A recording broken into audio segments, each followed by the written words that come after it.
They are that good. Trust me, I'm a very passionate, picky person. I'm off center. Oh my god. Hello everyone, welcome back to my channel. What's up everybody? Hello, I hope that you are having an amazing day. No stress. If you are new here, hello, my name is Christina. All we do here is we just talk about books. That's it. But if you are not new here, oh, I love you. Thank you so much for staying. All right, so today's video is a very exciting video. I am going to be talking about my favorite books that I've ever read. The most memorable books that I just cannot for the life of me scoop out of my brain. Like, they are embedded. And I will always think about them day in, day out. I would recommend these to literally anybody. They have a part of my soul. Literally. If you are interested in seeing the books that I talk about, then please stay tuned. If you'd like to stay a bit longer, please like and subscribe. And if you're wondering what that noise is, it's my son. What's wrong? He wants a peanut butter cracker. Bum-ba-da-dun. This is my dog. His name is Benji. He's a Lossapoo. And he's 2. And he's my world. The worst roommate. Just kidding. He's honestly the best. He gives all the cuddles. And without further ado, let's get on into the video. I can't stop thinking about how I'm going to say this, so we're gonna go with these ones first. I have 2, and except for actually the second one. This is The Good Girl's Guide to Murder by Holly Jackson. If you don't know about this, you are 1000% living under a rock. Everyone and their mama has been talking about this book and this whole series for a very good reason. This series actually slaps. It's so good. And the writing, the way that it develops from the first book to the third book. The third book, I think I gave it 4 stars, but this in itself is so twisted, it's dark, and it gives everything that it needs to give. You question everybody, what you thought you knew at the very beginning, it turns it topsy-turvy. I felt at the very beginning when I was reading this that it was being spoiled. I thought everything was being revealed too soon, but oh my god, it was a snowball spiral into the most perfect ending. And I was honestly very, very, very sad that I was done with it. But let's talk about this. Let's backpedal. This is the first one, and it is about Pizza Fitza Moby. She decides to do a report on a girl who went to school with her named Annie Bell. She was 16 and she was murdered. They never actually found the body though, but they blamed it on her boyfriend Sal. Sal was also found dead, maybe a day or 2 after Annie Bell went missing. It was also found with a note confessing that he murdered. But Pippa doesn't believe that, and so she decides to reopen the case, you know, dig into everyone's credentials, like what actually happened, who was there, anyone that she could get her hands on. Pippa Fitza Moby, I swear to God, she is literally Sherlock Holmes and an icon. Her actual characterization is so good. She's full of life, she's young, she's youthful, and her brain is creative.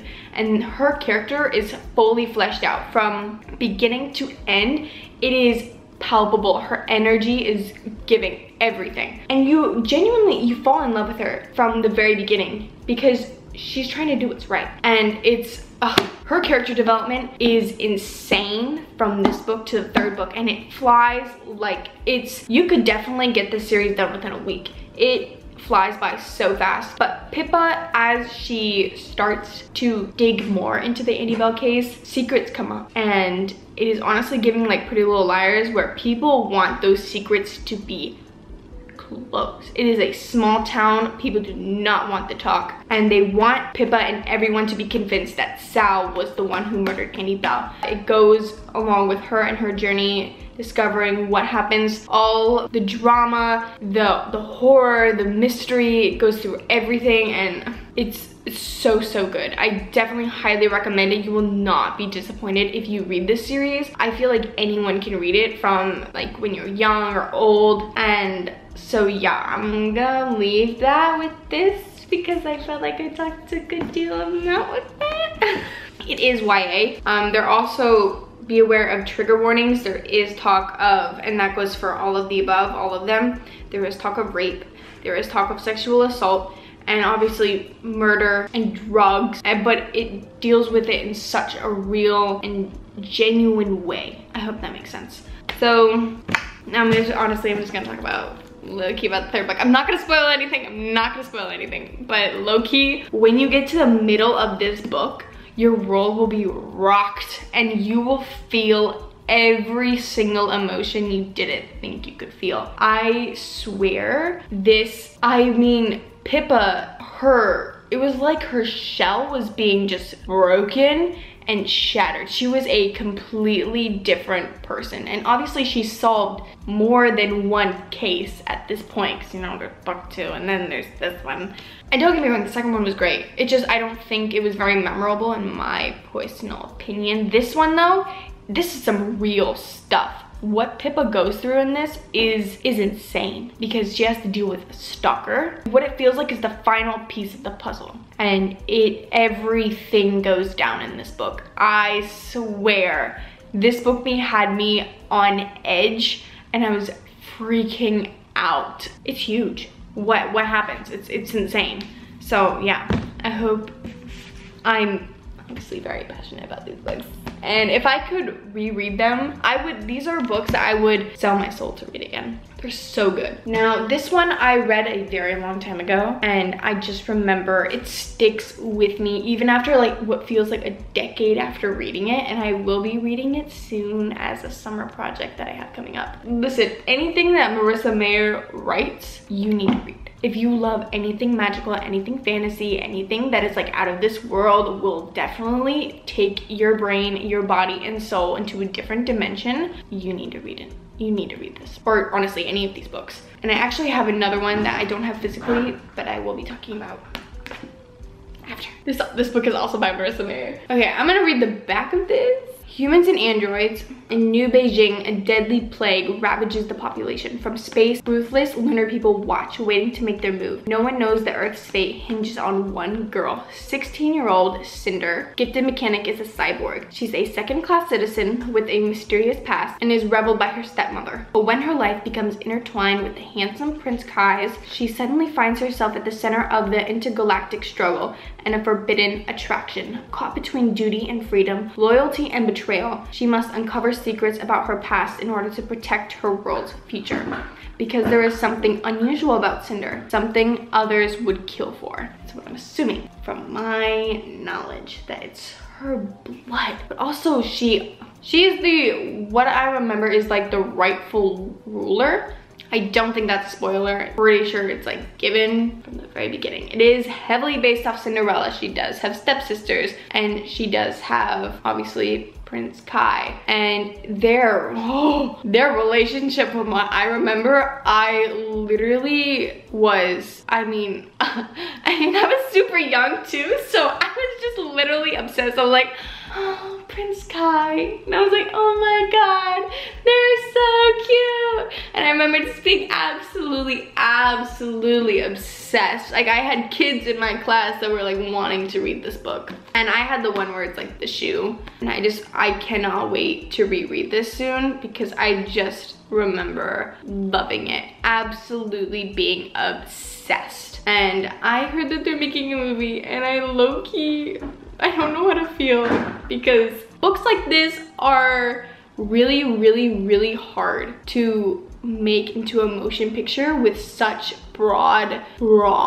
imagination, and just the world feels too big to be put on a screen. Does that make sense? Even though sure, it'd be great and it'd make a lot of money, but now I recently read this book, and when I tell you, I literally threw the book, I rolled around and cried on the floor for like 5 minutes with the ending of this book, Renegades, also by Marissa Mayer. If you can't tell, I'm a huge Marissa Mayer fan. I really enjoy her writing. I think it is totally so different from what everyone else is doing. I feel like her and Stephanie Garber both have such a way of telling stories that is beyond your imagination, beyond anyone's imagination. Honestly, I think it expands your imagination because it's so detailed. Marissa Mayer, I don't know how she does it, but her writing, I swear, it is so well thought out. Like, it is full circle and all the detail, everything, like it's insane how she's able to do this, to create a story like this. And it just be so good. I'm sorry, I don't know how to explain it. But so this is Renegades. It is a part of a trilogy. It follows Nightmare, who was raised with the anarchist, and it was just a baby. Her uncle Ace created this whole uprising against the humans, and because that they were, it's honestly kind of like X-Men in a way, whereas these prodigies, they were treated as outcasts. And so when he creates the uprising, there is a huge battle, and then the villains, the anarchists, are on top until the renegades come to play. And they are like the good guys, they are the ones that are in like the knight in shining armor, and they are rebuilding. And the rest of the anarchists who were once on top are shoved to the bottom. Years later, Nova, she makes her villain debut kind of as Nightmare. They took everything from her, and so she has a fuming hatred for the Renegades. Years later, when in the parade where they're celebrating the Renegades and the villains, how they lost, she decides to make her move. She gets spotted, and it goes into a whole thing, and she decides to infiltrate the Renegade lair, their school for heroes, but not as Nightmare, but as Insomnia. And then Nova has to realize where her morals lie, who she's fighting for, once she gets in and starts to meet Adrian, who is a renegade and sweet boy. He also has secrets. She has lots of secrets. There's a lot of stuff hidden and a lot of mysteries to unpack, and especially just the feelings, the characters, how they don't outshine each other, but they stand alone so beautifully. And they have honestly, every character I feel like I would want a backstory for. They are so incredibly fascinating. So yeah, I know I kind of rambled about that, and I hope I made it interesting, because trust me, it's so good. And again, I think anyone can read it. It doesn't sound so childish. It's actually really good. It's great. Now I'm going to be talking about my favorite book of all time. I swear to God, I love this book. I would definitely give anything to reread this book, to experience reading this book again. My heart shattered a million times reading this. And it's Heartless by Marissa Mayer. I'm a huge fan. So Heartless, it is a prequel to the Alice in Wonderland. Follows Catherine, who is our Queen of Hearts, and she just wants to be a baker. She's a sweet, wholesome girl who just wants to be alive. She just wants to do what she loves. She doesn't want to marry. She doesn't want to cut off anyone's head. She's pure-ish. And her parents want her to be married to the King of Hearts. Which, no. But as she goes and meets with the king and she goes to these balls, the king has a new jester. And the jester's name is Jax. And I would do anything for Jax. I love Jax so much. He is my favorite book boyfriend. If there's going to be a book boyfriend, we're going to do that thing. Jax, hands down, #1, top tier. I love him, heart of gold. But he is the king's new jester, and she has this weird dream with him, like, not with him, but of him the night before with the giant lemon tree and yellow eyes. And it's, honestly, reading it, I was like, this is weird, but it was really good. As the story progresses, you see Jax and Catherine, you know, their relationship starts to blossom, but it's forbidden because they want her to be married to the king, and then the king does propose, but there's all this stuff happening behind the scenes, and there's a whole another world, which is chess. And the ending of this book, I swear to God, I got chills from head to toe and vice versa. My heart actually ached for this book. actually ate I mean, you just see her transform into the Queen of Hearts, and it is beautiful. It is beautifully done. I am gonna warn you, not a happy ending. We all know how this goes because, I mean, you know how she turns. I mean, she's the Queen of Hearts. Literally a heartless queen. Ironic. So just be warned. I know I saw a lot of people on Goodreads when I finished the book that they were upset because it was not a happy ending, but when I tell you it is the most satisfying ending that I've ever read in an entire book, like that I've ever read in my entire life. It is so incredibly satisfying, so worth the read. I guarantee you will have an amazing time reading it. Oh, it's so good. Honestly, I miss it. Oh, it was so good. Now that one, again, if anyone played Catherine, I swear they would win an Oscar, definitely in my mind, because to strip her of everything that she loves, and then are they surprised when she's a heartless bitch? No. I mean, it's so understandable though. I can't say we all, but you know, she is the villain in Alice in Wonderland. She is Heartless Queen. You feel so much sympathy for her. And if this was true, I would love for this to be like an actual prequel. You get to see the Queen of Hearts have a heart, and for it to literally grow 10 times its size, just literally ripped out of her chest. Their relationship made my heart swoon, and I actually cried because I was very heartbroken, but also I wanted more. Yes, it was very good. I swear the quest in this was out of this world amazing, and I thought the writing in this was absolutely superb. Stephanie Garber is one of those authors that just keeps getting better and better and better, and her characters are her babies, and it is very well shown throughout this book that there is so much love, thought, and time spent into these characters. So good. I recommend the series 1,000 times over. I don't think I'll ever be able to stop talking about the series, but okay. Yo, these books are so good. I will be one of those people. I will say that I got the hype before everyone else got hype about it. Once Upon a Broken Heart. Listen, Jax has my whole heart, my whole world, and that's fine. Jax, he is a Fate. You meet him in the other series. He is a Fate, the Jack of Hearts. He is a heartless man. He and Evangeline go on a quest together to open this gate. He won't tell her anything, and so she finds out through other people, and then she kind of is like, yo, tell me what's going on, you're leading me on. So I honestly am not very good at explaining this book and this series because I don't think I can even begin to explain how much stuff is in this book. It is insane. Evangeline, she was heartbroken, and then so, I'm sorry, I'm trying to go back. But Evangeline, she's heartbroken, then she wants to get revenge-ish. She wants to avenge her ex-boyfriend who married her sister. She's a bitch. But you didn't hear that from me. And so she goes to Jax to ask her a favor. She owes him 3 kisses at any time for anyone, just kissing anyone. And so she's like, okay, sure. And then they go on a magic quest together. It sounds kind of silly saying it, but it's much more than that.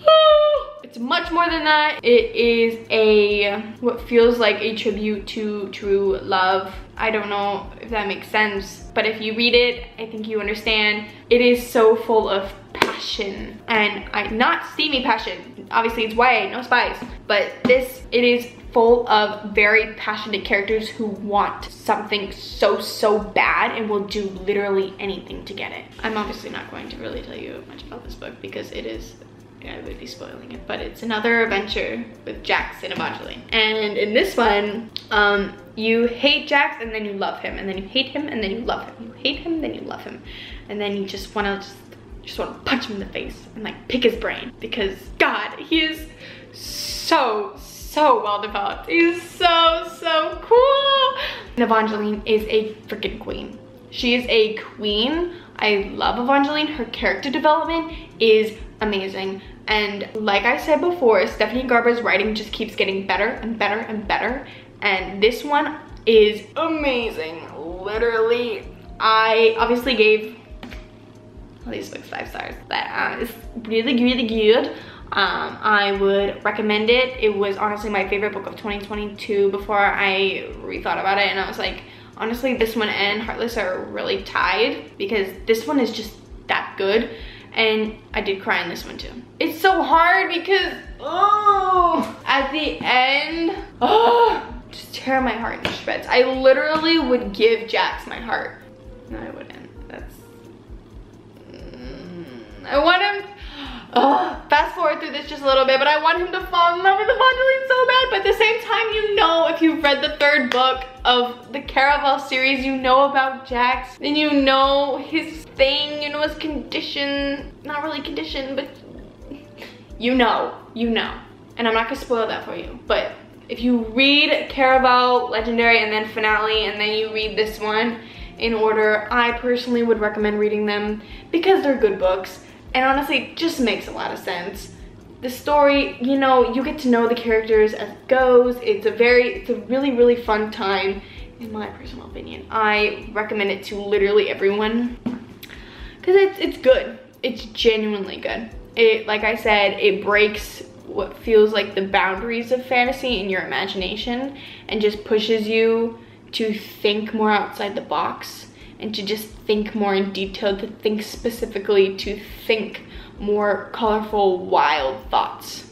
Yeah, so, and those are the books. Those are all the books that I genuinely would like. Low-key are some of my 5-star reads, like my all-time favorite books, and also just the books that I would genuinely probably sell my soul to read again. Yeah, they're that good. They are that good. Trust me, I'm a very passionate, picky person. Okay, I hope that you enjoyed today's video. I hope that you get some inspiration to maybe read some of these books, or honestly, tell me your favorite books down below. Tell me your favorite you would fight to the death to persuade me or anyone to read these books. And I will see you in my next video.